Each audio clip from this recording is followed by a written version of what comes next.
we're at the Georgia State Railroad Museum. Stay tuned to check out the turntable in action.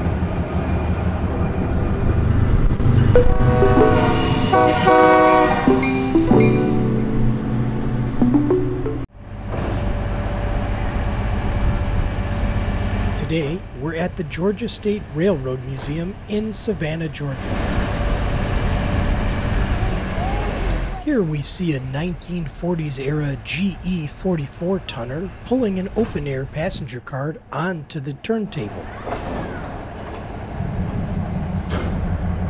This turntable was originally built in the 1920s and still works today. It's being run by two 6-horsepower electric motors. Enjoy the show as we watch this engine get a quarter turn that takes just over 1 minute.